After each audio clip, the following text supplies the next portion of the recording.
going to go over now how to take a laptop apart.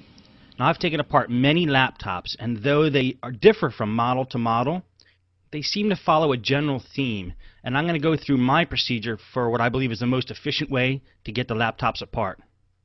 And this applies mainly if you have to get down to the motherboard level. The first thing I do is I pull the battery out. You don't want to have any charge in the laptop when you're working on it. Second, I'll start pulling out components one by one.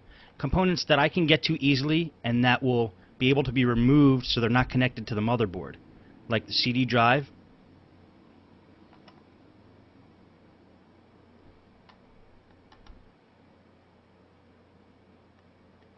and here I'm getting to the RAM. There's one stick in there. You just grab the two ends of the RAM holder and it'll pop up. Sometimes you have to use a device to get in there if it's too tight. And you pull the stick of RAM out. Then you have a wireless card. And wireless cards have that antenna. It's usually a black, gray, or white cord. It just pops right off. And again, the wireless card comes out just like the RAM does. Now we're going to get the hard drive out. And this laptop actually already has the hard drive taken out, but we'll take the cover off. Now what I really want to do is get the screen off, because the screen's going to be in the way. I want to remove it from the equation. To get to the screen in most laptops, you have to take this cover off, and that gives you access to both the keyboard and the screen. I call it the hinge cover plate because it covers the hinges.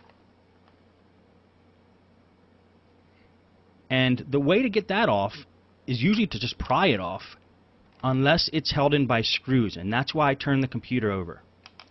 I'm going to remove any screw that appears like it's directly under the hinge cover plate that could be fastening it on, because I've pried that hinge cover plate off in the past and sometimes it's screwed in from the bottom and it breaks.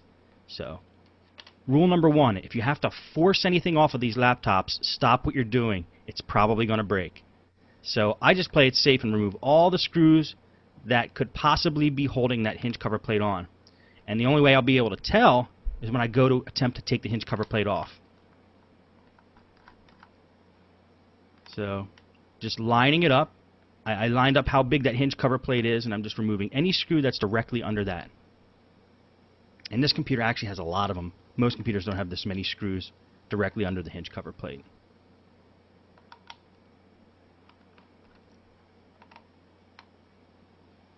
And that looks like all of them that could possibly be holding it in.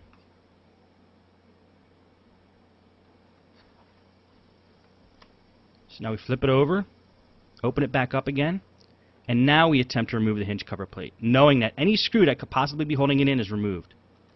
And one way to get to it is to push down the keys and pry under the keys, being careful not to damage the keys when you do that. Or if that doesn't work, look for some other entry point, like there was right under the hinge. And then what you have to do is kind of jiggle it, and it'll pop off. Now we have access to the keyboard. And it's going to take the 4 screws off that are holding the keyboard on. Now that hinge cover plate in some computers might have a ribbon cable attached to it or might be fastened in a different way, but they're all generally about the same. It's kind of snapped in there, sometimes with and sometimes without screws holding it in. And keyboards, sometimes they have screws like they have in this one where I'm pulling them off now, and they always are attached by a wide ribbon cable that you just grab by both ends at the connector and pull it out. Now I'm disconnecting any ribbon cable I see. This is for the touchpad. Because when I take the top plate off of this computer, that ribbon cable is still going to be connected unless I remove it right now. Now I have access to the screen. And this is the LCD cable I'm pulling off now.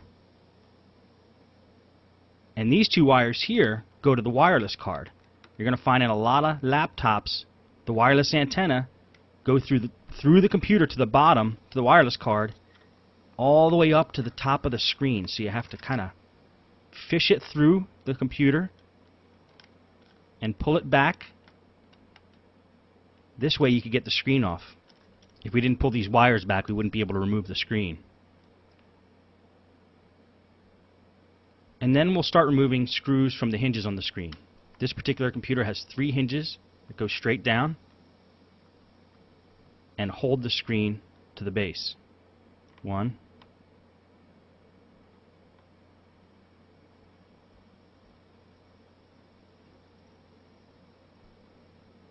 and they're on pretty tight, which is a good thing. You want these screws to be tight on a computer because these are the ones that are holding the screen on.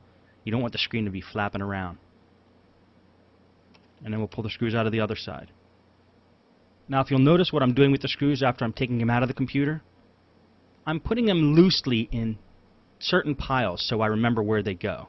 And we're going to talk more about this at the very end of this video, so don't get too hung up on wondering what screws go back into the computer and what positions. We will address that because that's definitely a big question.